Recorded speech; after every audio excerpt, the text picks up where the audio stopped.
안녕하십니까. 이 영상은 4주차 국제통상 정책론 첫 번째 강의를 위한 녹화 파일입니다. 지금 몇 시입니까? 4월 6일 월요일 오후에 녹화하고 있고요. 이제 개강을 한 지 벌써 3주가 지났고 이제 4주차가 되고 있죠. 평소와 같으면은 여러분들 이제 날씨도 좋으니까 캠퍼스에 모여서 335 모여서 술도 마시고 데이트도 하고 그러셔야 될 텐데 그러질 못하고 지금 집에 다들 자가 격리를 하고 계셔서 많이 힘드실 겁니다. 모두가 힘든 시기고요. 조금씩 참고 양보를 하는 방법밖에는 없을 것 같아요. 아마 학생분들이 불만이 굉장히 많으신 것으로 알고 있어요. 외국인 학생분들도 그렇고 일반 학생분들도 그렇고. 근데 오늘 제가 학교에 나와서, 지금 학교거든요. 배경이 좀 다르죠. 학교에 나와서 회의에 참석해서 이런저런 말씀을 들어보면 결과 학교 본부 측에서도 다 알고 있어요. 여러분들이 뭐 궁동에 있는 예를 들어서 자취방 월세 문제라든지 조금씩 조금씩 업데이트 됨으로 인해서 발생하는 여러 가지 불필요한 불편들, 그리고 수업의 질 저하 문제, 모든 것들을 본부에서 이미 다 인지를 하고 있고, 학무회의라는 굉장히 중요한 학교의 위결 기구가 있습니다. 거기서 매주 모여서 학교에 가장 높으신 분들 모이셔서 거기에 대해서 이제 계속 치열하게 회의를 하고 있어요. 근데 이제 기본적인 문제는 여러분들도 이미 다 알고 계시겠지만, 우리가 국립대학교, 그것도 지역 거점 국립대로서 충청권에서 가장 중요한 국립대 위치에 있다 보니까 우리 대학이 독자적으로 움직일 수 없는 그런 한계가 있습니다. 다른 말로 하면 교육부와 반드시 함께 움직여야 되는 그런 한계가 있죠. 서울에 있는 사립대들처럼 뭐 성균관대라든지, 아니면 교육부가 아닌 과학기술부와 같이 일하는 카이스트 같은 대학교가 한 학기 통째로 사이버 강의를 결정을 했는데, 우리 학교는 그렇게 빠르게 움직일 수 없는 의사결정 구조를 가지고 있어요. 우리 학교가 느린 게 아니라 그냥 9개, 전국에 있는 9개 거점 국립대가 모두 같은 상황이라고 보시면 됩니다.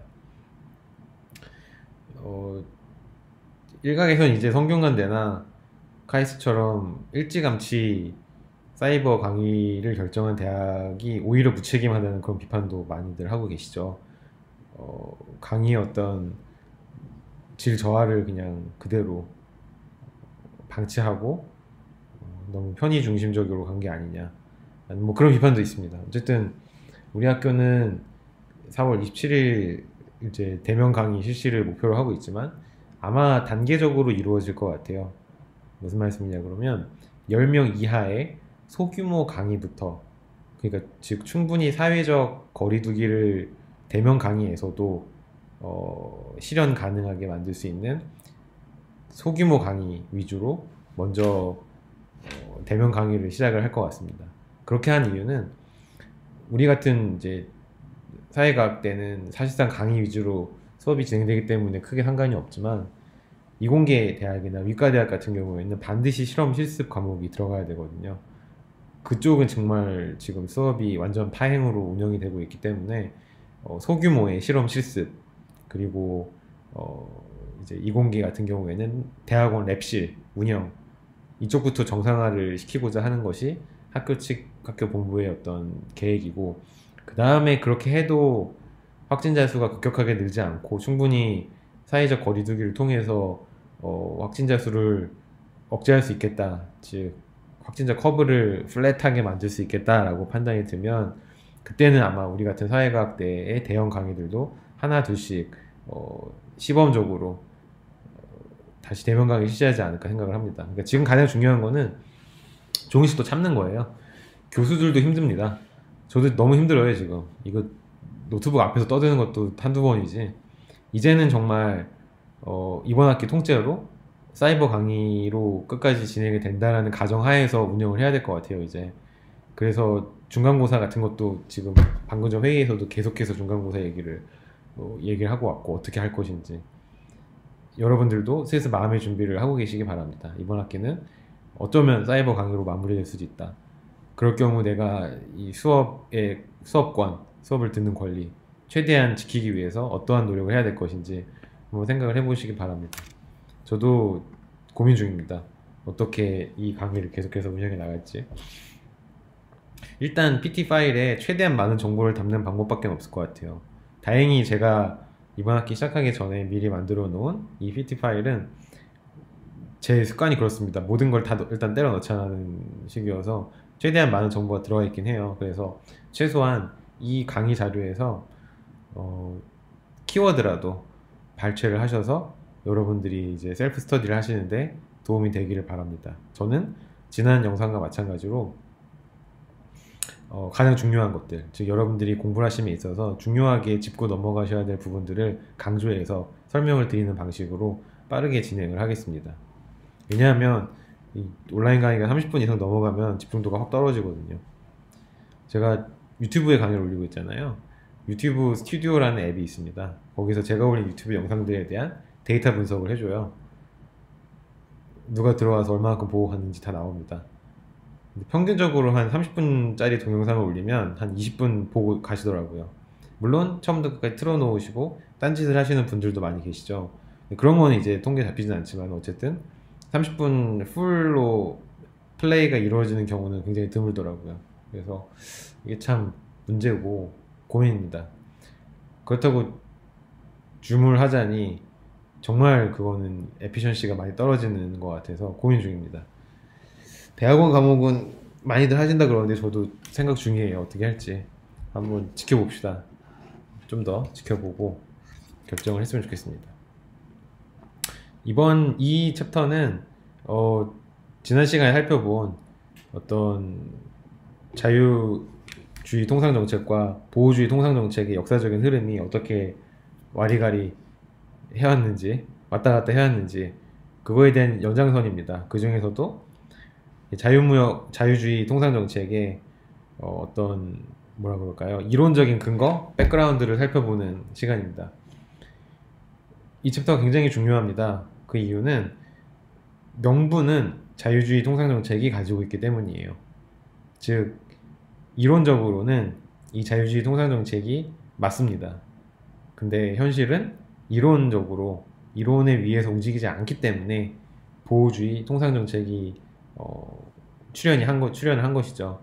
때문에 이 자유주의 통상정책을 정확하게 이해하고 거기에 대한 반작용으로 보호주의 통상정책이 어떤 환경 하에서 나왔는지를 이해하는 것이 굉장히 중요합니다. 그래서 자유주의 통상정책의 이론적인 근거를 확실하게 알아두시는 것이 굉장히 중요하다, 이런 말씀을 드립니다. 거기에 대한 내용들을 이 강의 자료는 간략하게 요약해 뒀습니다. 그래서 거기에 대한 것들을 살펴보시면 될 것 같습니다. 네, 그러면 한번 하나하나 내용을 살펴보도록 하겠습니다. 질문 있으신가요? 질문을 제발 해주십시오. 질문이 있어서 질문을 받지 못하는 이런 홍길동 같은. 아이고, 너무 답답합니다. 저도. 자유주의 통상정책의 시작은 경제학의 시작과 똑같습니다. 경제학이 누구로부터 어떻게 시작이 됐죠? 우리가 모두 다 알고 있는 아담 스미스라는 경제학자가 이제 소위 말하는 자유방임주의라는 개념을 정치학이나 철학으로부터 분리해서 경제학이라는 독자적인 영역을 구축하는 것을 시도하는 것으로부터 경제학이 시작되었다라는 것이 중론입니다. 그러면 아담 스미스 이전에는 아예 경제학적인 사고를 아무도 안 했느냐 하면 그건 절대 아니에요. 인간이 집단 생활을 시작하면서부터 어쩌면 경제학은 존재했을 겁니다. 왜냐하면 인간은 늘 경제적으로, 이기적으로 경제적인 유인을 가지고 행동을 해왔으니까요. 인류라는 존재는. 이제 아담 스미스가 주목을 받았던 거는 학문적으로 그 전까지 존재했던 여러 가지 경제 정책들을 논리적으로 비판을 하고 거기에 대한 체계적인 대안을 제시했다는 데 있습니다. 그럼 아담 스미스 전에는 과연 어떤 사람들이 어떤 방식으로 통상정책 혹은 경제정책을 주장을 했을까요? 우리가 지난 시간에 배웠듯이 이제 중농주의라는 것, 그리고 이 중농주의로부터 시작된 뭐라 그럴까요? 중상주의, 중금주의, 이런 것들이 바로 아담 스미스 출현 이전에 대세를 이루고 있던 경제정책 혹은 통상 정책의 철학이었습니다. 한마디로 얘기하면은 이 중상주의적 혹은 중농주의적인 통상 정책의 핵심은 그 국가가 생산하는 모든 재화나 그때 그 당시엔 서비스란 개념도 없었을 테니까요. 어떤 재화의 총량을 최대한 국가가 많이 소유하는 것이 국부, 내셔널 웰스의 혹은 웰스 오브 네이션의 증가다라고 생각을 했던 거고요. 그 중에서도 중농주의는 당시에는 이제 농업이 산업혁명 전에는 중심이었을 테니까요. 땅으로부터 나는 모든 것들, 열매, 뭐 곡식, 뭐 이런 것들, 농작물 이런 것들이 사실상 인간이 소비할 수 있는 가장 중요한 소비 항목이었으므로 금이나 은 같은 것들보다는 농작물이라든지 아니면은 뭐 가축, 축산물로부터 나오는 어떤 우유라든지 이런 것들의 어떤 축적물들을 최대한 많이 늘리는 것이 혹은 그것과 등가 교환이 가능한 다른 여러 가지 제품들을 최대한 많이 국가 안으로 가지고 들어오는 것이 국부를 증진시키는 길이다 라는 것이 바로 중농주의의 핵심이었습니다. 이 중농주의 한계는 그거예요. 물질 그대로만 본다는 겁니다. 그 물질이 어떻게 탄생하게 되었는지 그 뒤에 있는 이면은 아직 보지 못했던 것이 바로 중농주의죠. 우리는 지금 통상 정책에 대해서 공부하고 있지 경제 사상에 대해서는 공부하는 게 아니니까 이쯤만 하고 넘어가겠습니다. 그러면 국부론, 아담 스미스가 쓴 가장 유명한 책인 국부론은 과연 중농주의를 어떻게 비판하고 있느냐? 핵심만 간단하게 말씀을 드리면 아담 스미스는 최초로 인간의 노동력이 모든 생산의 근원이라는 것에 집중한 첫 번째 학자였습니다. 그것이 가장 중요한 아담 스미스의 컨트리뷰션이라고 할 수 있겠죠.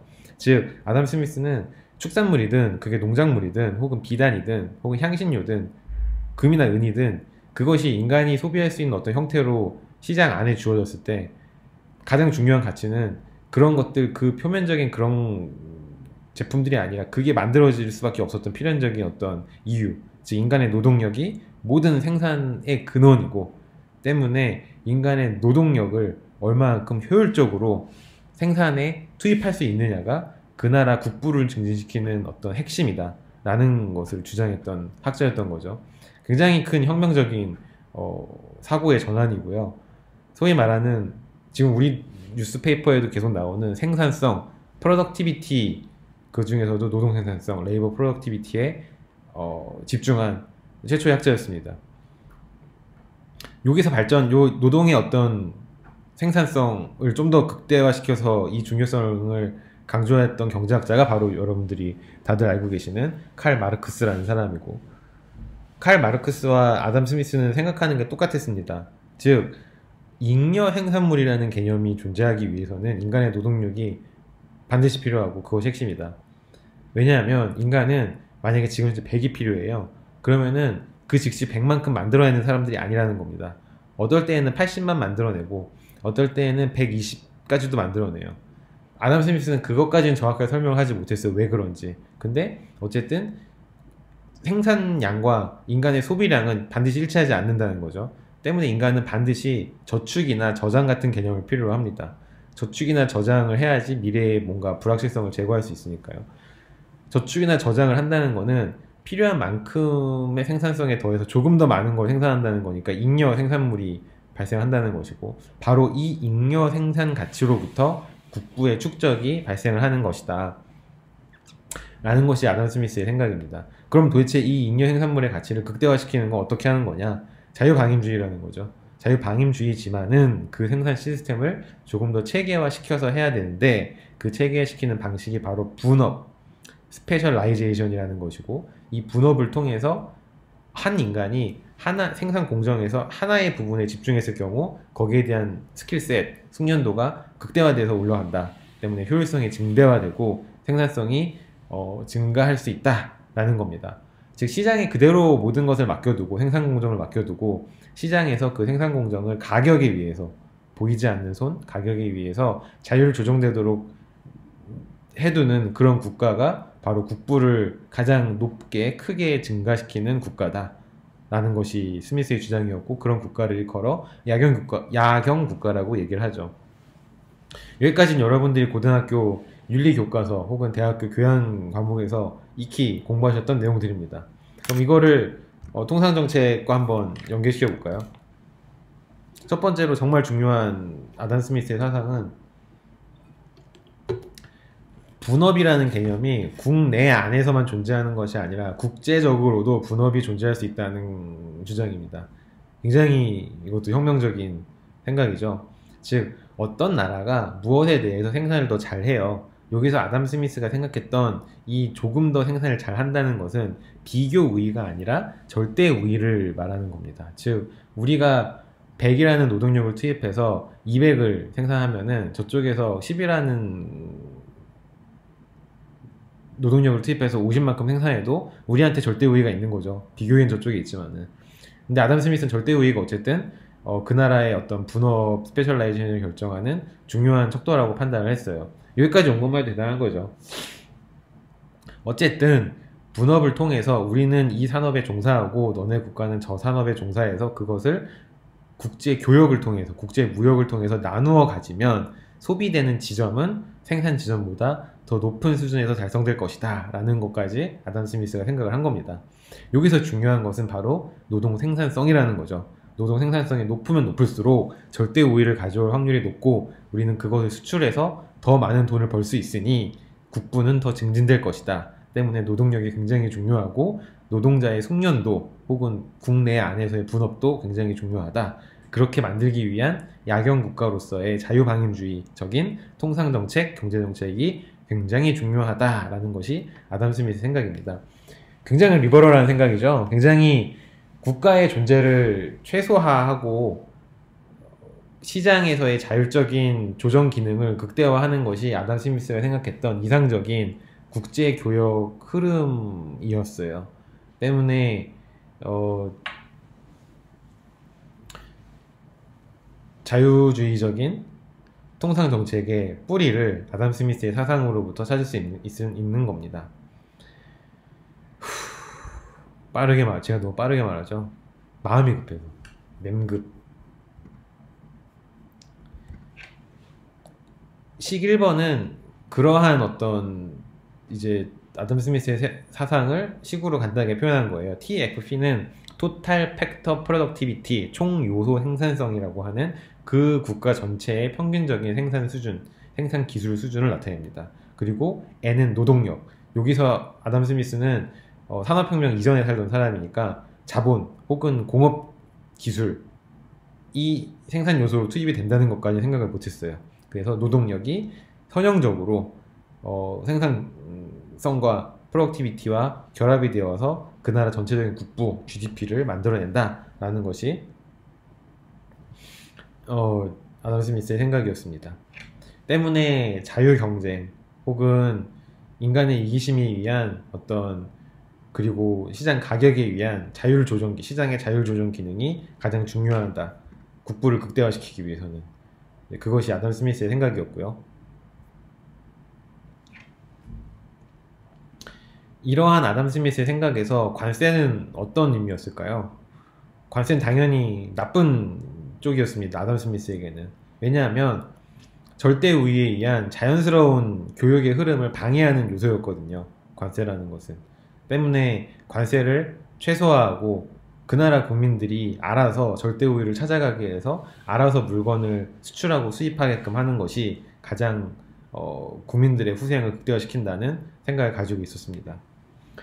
이 생각이 제가 왜 계속 혁명적이냐라고 얘기하는 이유는 아담 스미스가 살던 세상은 왕정 시대였거든요.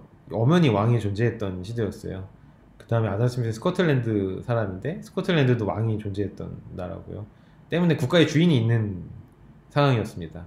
산업혁명 때문으로 인해서 부르주아 같은 신흥 계급이 탄생하기도 전이었고요. 게다가 아담 스미스는 귀족이었어요. 기득권이었죠. 결혼도 안 했어요, 평생. 어머니랑 평생 살았거든요. 그러니까 그냥 혼자 잘 살면 되는 사람이 일개 농민 개개인의 후생 혹은 행복을 걱정했던 겁니다. 그래서 거기서부터 이러한 자유주의적인 시장경제의 어떤 대원칙을 발견해낸 것이죠. 이것이 이제 아담 스미스가 우리에게 준 어떤 큰 선물이라고 할 수 있습니다. 글래스고에 가면은 이런 아담 스미스 동상이 있대요. 저는 아직 못 가봤습니다. 영국은 가봤지만 스코틀랜드는 못 가봤어요. 잉글랜드 갔지만 스코틀랜드 못 가봤습니다. 꼭 가보고 싶습니다. 아담 스미스가 걷던 거리를 한번 걸으며 뭔가 좀 허세에 젖고 싶은 그런 로망이 있습니다.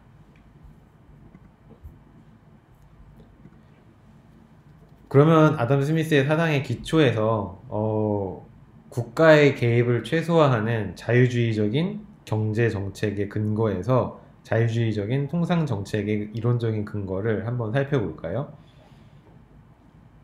아담 스미스의 국제 분업론은 리카르도에 의해서 더 발전되어서 비교의에 의한 국제 교육의 어떤 이득 이론으로 발전되게 됩니다. 우리가 고전적인 무역 이론 혹은 클래시컬 트레이드 티어리라고 얘기하는 바로 그 부분이 여기고요.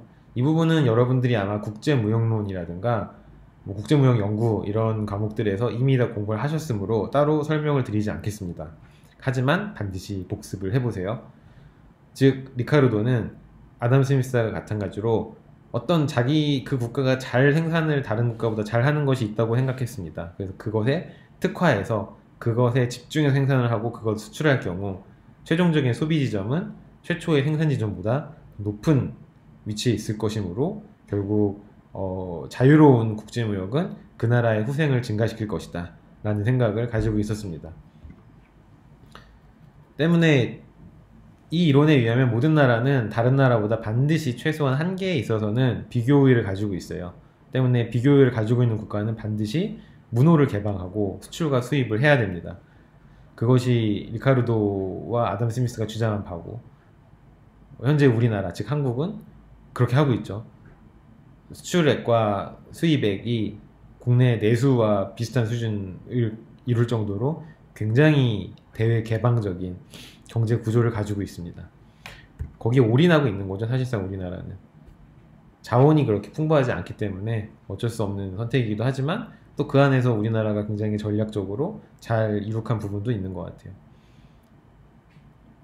분업을 하고 특화를 하고 자유무역을 한다면 최종적으로 사회 전체적인 후생이 증가할 것이다. 여기까지가 이제 리카르도 이론의 핵심이잖아요. 즉 좀 더 쉽게 말하면 전체적인 파이 자체가 자유무역을 통해서 커질 수 있다는 거예요. 나라 전체적인 크기는 커집니다. 물론 비교 우위를 가진 산업과 비교 우위를 갖지 못한 산업 간의 불균형 문제는 발생할 수 있겠죠. 이건 여러분들이 반드시 생각을 해보셔야 되는 부분입니다. 자유무역이 모든 이들을 이롭게 하지는 않는다는 것. 자유무역을 통해서 이득을 보는 산업 혹은 이득을 보는 계층이 존재하고 이득을 보지 못하는 계층도 존재한다는 것을 반드시 염두에 두십시오. 그것이 우리가 나중에 이 다음 챕터쯤에서 아마 공부하게 될 경제학 그래프를 이렇게 그려가면서 공부하게 될 내용입니다. 자원 재분배 효과가 반드시 존재한다는 거죠. 자원 재분배 효과 외에도 소득 분배 효과도 가지고 있습니다. 이건 이제 우리가 나중에 핵쇼올린 이론을 통해서 다시 한번 확인하게 될 것 같은데 비교 우위를 가진 어떤 산업이 존재한다면 그 산업에 집약적으로 투입되는 생산 요소가 있어요. 노동이 될 수도 있고요. 자본이 될 수도 있고 뭐 토지가 될 수도 있습니다.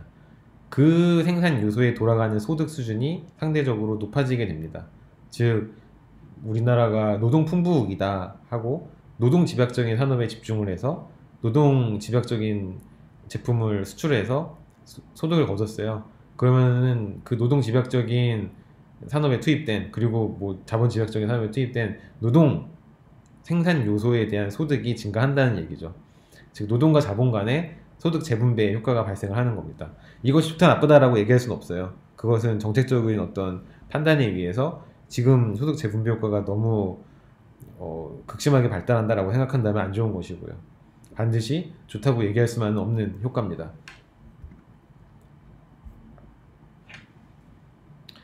마찬가지 계속 뭐 비슷한 얘기를 반복해서 하고 있고요.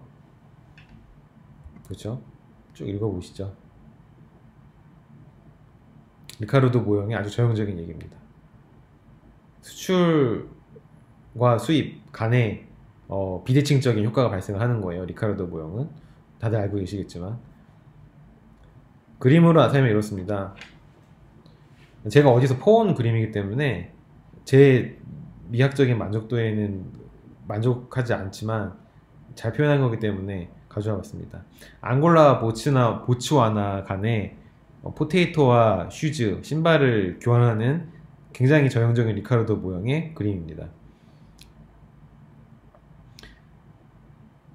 빨간색 동그라미는 폐쇄 경제 하에서의 생산과 소비 수준이에요. 폐쇄 경제에서는 생산과 소비가 동일합니다.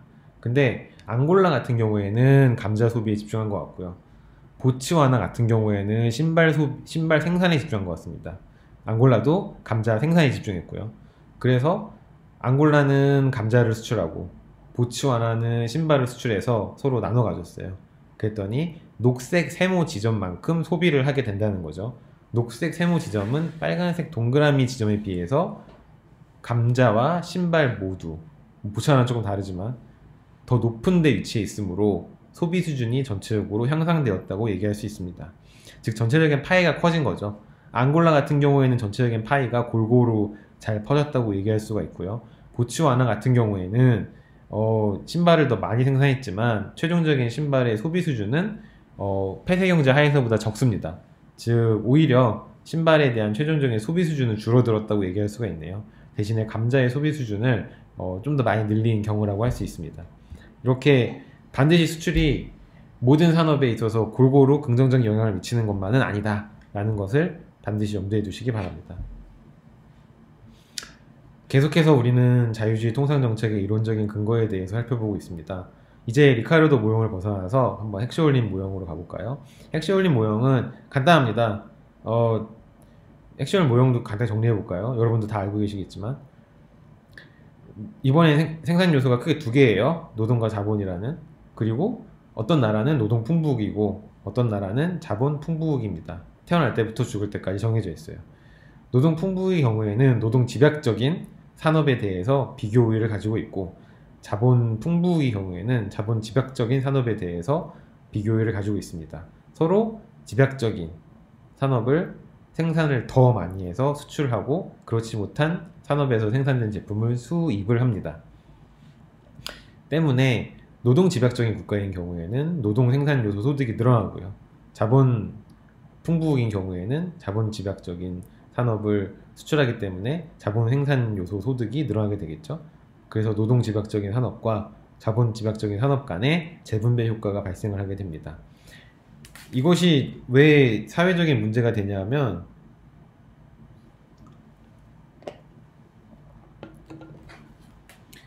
우리나라 같은 경우를 볼까요? 우리나라의 가장 대표적인 자본 집약적인 자본 풍부 도시가 어디 있죠? 광양이나 뭐 여수 이런 데죠. 해안가, 남해안가, 중공업 하는데요. 그리고 노동 집약적인 데로는 이제 내륙, 농촌 지방이 있습니다. 서로 추구하는 산업이 달라요.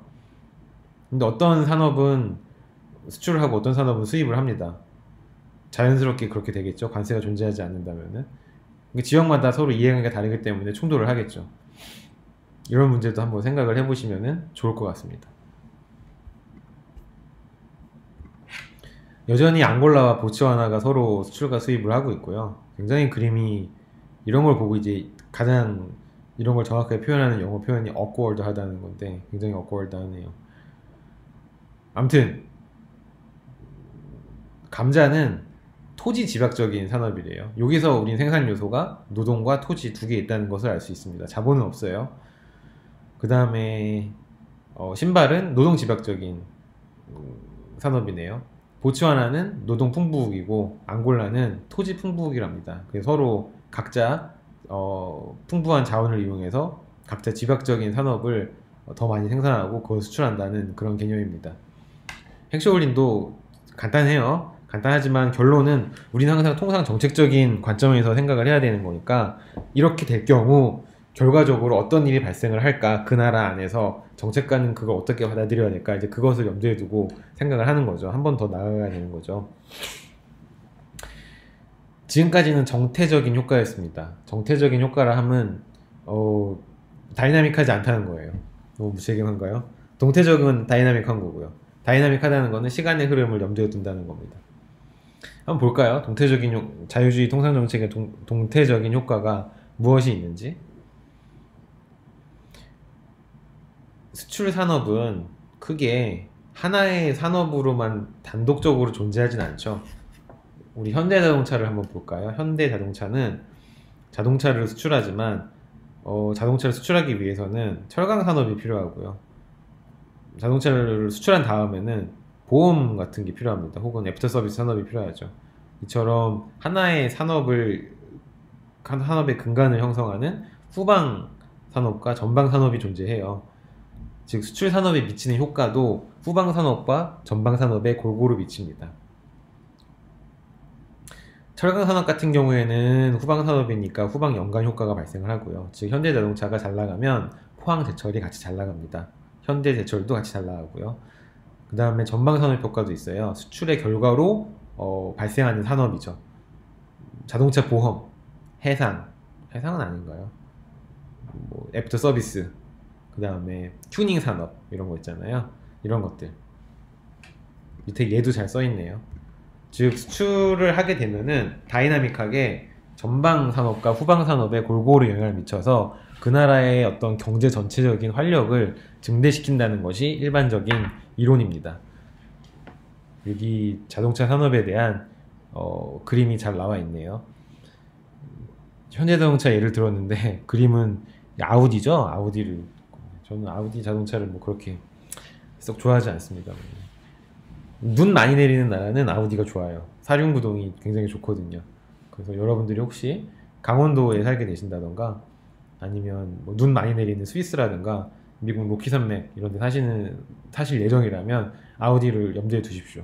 BMW나 벤츠보다는 사륜구동 성능이 훨씬 좋습니다. 왜 이런 얘기를 수업 시간에. 죄송합니다. 동태적인 효과 하나만 더 얘기하고 이거 페이지가 몇 페이지 안 나왔는데 한번 끝까지 가봅시다. 그러면 이거 한번 욕심이 있네요. 그럴까요 말까요? 고민입니다.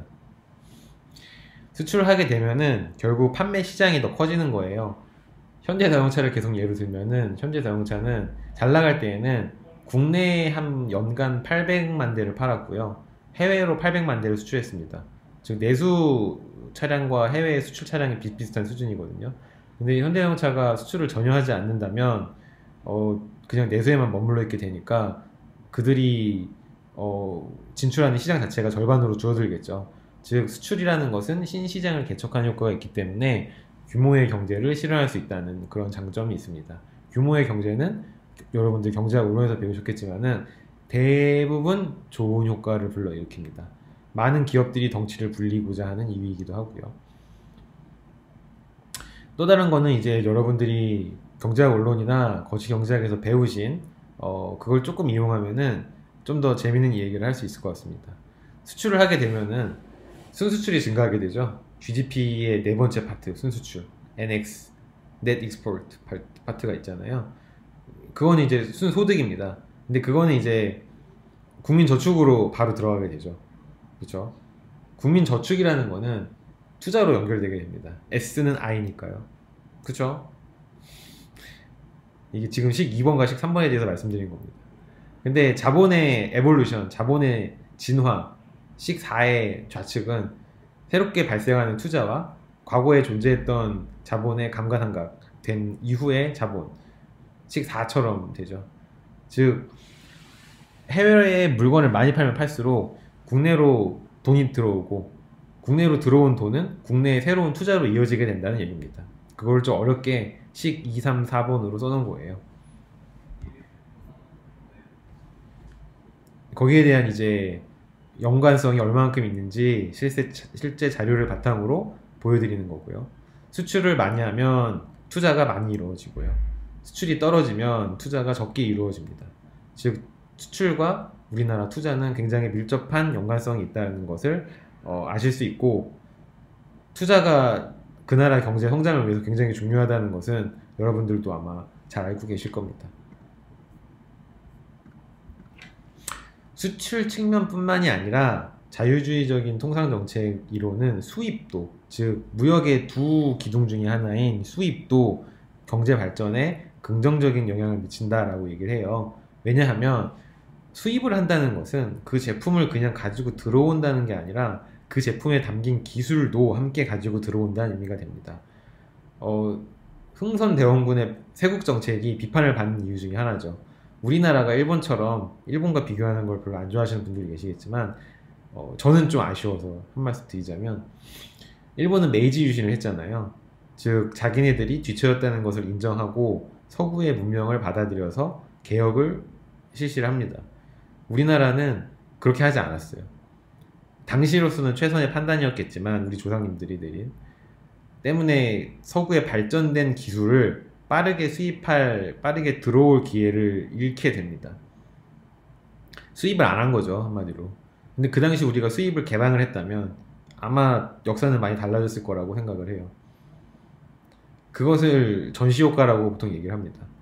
즉 수입을 통해서 물건을 혹은 서비스를 가지고 들어오면 그거를 우리가 배운다는 거죠. 위료 서비스 개방과 법률 서비스 개방이 중요한 이유도 거기에 있어요. 우리나라의 위료 서비스 수준은 세계 최고 수준이죠. 이번에 코로나 바이러스 사태로 인해서 많이 증명이 됐잖아요. 그래서 우리나라의 위료 서비스를 미국 같은 선진국도 수입을 하려고 지금 노력 중입니다. 뭐 확진 시트, 검진 시트 같은 그 키트 그런 거 있잖아요. 그러니까 위료 서비스 같은 경우에는 국가 간의 전파가 굉장히 빨라야 돼요. 그거를 막으면 안 됩니다. 법률도 마찬가지예요. 법률 서비스도 위료 서비스와 마찬가지로 굉장히 전문적인 지식을 요구하기 때문에 일반인들은 접근하기가 쉽지가 않고요. 때문에 한 나라의 법률 서비스 수준이 굉장히 높으면 그건 다른 나라로 바로 전파가 돼야지 법률적인 비용이 많이 들어가지 않습니다. 나라 전체적으로. 우리나라가 지금 근데 법률 서비스를 개방을 안 하고 있죠. 사실상 그거는 좀 잘못된 것 같아요. 위료 서비스는 우리나라가 뭐 세계 최고 수준이기 때문에 그렇게 많이 걱정할 필요는 없지만요.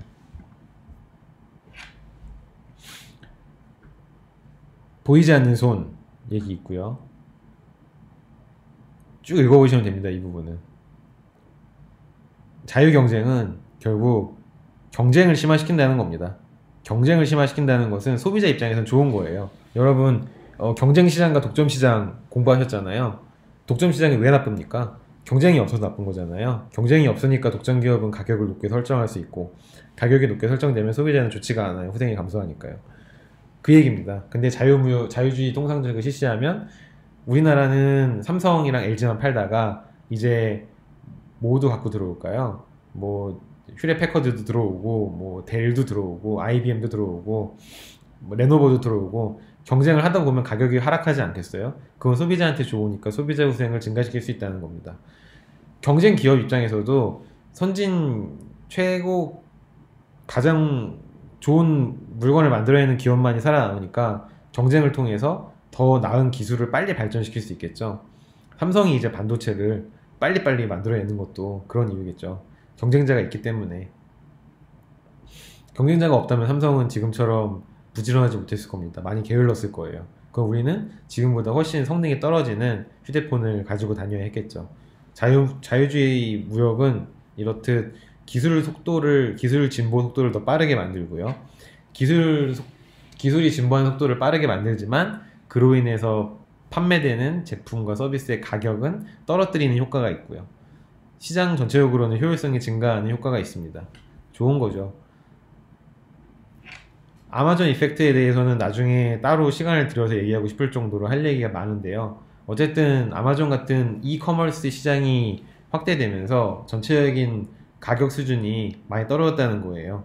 그 저변에는 경쟁이 심화된다는 게 있고요. 경쟁이 심화된 이유는 자유주의적인 무역기조가 한몫을 했다고 얘기할 수 있습니다. 당연히 비판이 따릅니다. 비현실적이라는 비판이 많이 따르죠. 여러가지 비현실성이 여기 열거되어 있습니다. 한번 읽어보세요. 자유주의 통상정책 이론이 뭐라 그럴까요? 가정하고 있는 많은 가정들이 비현실적이라는 비판입니다. 하나하나 읽어보시고 여러분 것으로 소화를 시키시기 바랍니다. 제가 뛰어넘는다고 해서 여러분도 뛰어넘으시면 안 돼요. 여기도 여러 가지 비판들이 있는데 제가 최대한 자세히 써드렸으니까 한번 쭉 읽어보세요. 한번 같이 읽어봅시다. 여러 가지 모순들이 존재한다는 것, 그리고 누군가가 이득을 얻으면 누군가는 손해를 보는 사실상 제로섬 게임이라는 것, 무역이라는 것 자체가. 근데 이 제로섬 게임을 예쁘게 포장했다는 거, 그런 비판이 있을 수 있는 거죠. 쭉 읽어보세요. 어렵지 않습니다.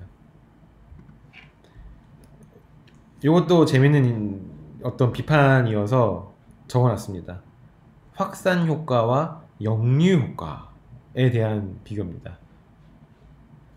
확산 효과라는 것은 무역을 통해서 물건을 가져오거나 수출할 경우 그로 인해서 발생하는 여러 가지 긍정적인 파생 효과가 더 크다는 게 확산 효과고요. 역류 효과는 뭐냐 그러면 빨려 나가는 겁니다. 오히려 예를 들어서 우리나라가 노동시장을 개방했어요. 미국과 노동시장을. 근데 현실은 반대지만은 뭐 그렇게 해볼까요? 미국 사람들이 볼 때 한국 노동법이 너무 좋은 거예요. 그리고 한국 노동시장이 너무 좋은 겁니다. 한국 뭐 나이트라이프도 괜찮고 불고기도 있고 막 싸이도 있고 막 레드벨벳도 있고 너무 살기 좋은 나라인 거예요. 그래서 미국 사람들이 한국으로 막 빨려 들어오는 거죠. 그러면 미국은 자유경쟁에서 패배한 국가가 되는 거죠. 노동력을 뺏겼으니까. 미국은 레드벨벳을 보유하고 있지 않은 국가니까 아마 그렇게 될 확률이 높습니다. 그것이 이제 역류효과입니다. 요거를 주장한 사람이 이제 비주류 경제학인 제도학파라는 경제학파가 있는데 거기 이제 한 분이 이런 효과를 주장을 하셨죠. 비슷한 걸로 선진국과 개도국이 동등하게 자유무역을 실시한다면 그 효과가 양 국가에 모두 동등하게 미칠 것이냐? 아니라는 거죠. 선진국이 아마도 더 많은 이득을 가져갈 것이고 개도국은 자유무역이라는 명분 아래 더 많은 것을 착취당하게 될 것이다 라는 주장도 충분히 설득력이 있습니다. 역류효과와 확산효과, 빈칸을 채워보세요.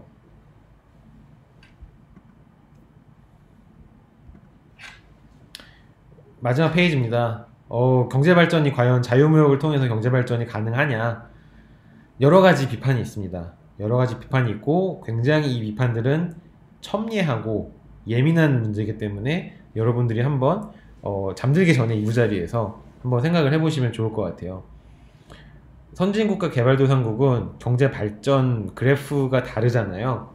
같은 출발선에서 요이 땅 해갖고 선진국이 이긴 게 아니에요. 선진국이 이미 발전해 있는 상태에서 개도국이 뒤따라가는 형국입니다. 그런 출발선이 다른데 이 두 국가 간의 자유무역을 실시하는 게 과연 공정하냐? 아니라는 거죠. 선진국이 소위 말하는 경제적인 영토를 확장하기 위한 하나의 명분이라는 겁니다. 그래서 개발도상국은 보호무역을 통해서 자국의 산업을 보호해야 된다. 우리가 그것을 다음 시간에 아마 배우게 될 겁니다. 그런 이론들을.